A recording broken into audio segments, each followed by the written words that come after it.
How to delete your Uber account. Hello guys, this is Atticus and welcome back to another tutorial video. In today's video, I'll teach you guys how you can delete your Uber account. So without any further ado, let's dive right into it. So the process is really simple. Open up your Uber and make sure you're logged in into your account. After that, head over to the bottom right corner on the account section.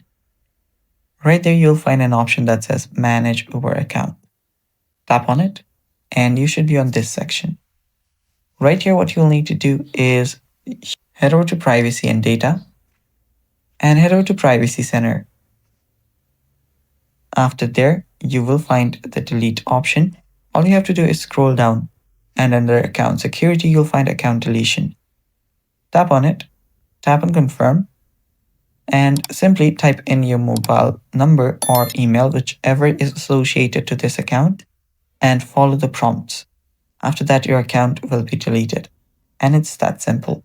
Thanks for watching. Stay tuned for more upcoming videos and bye-bye.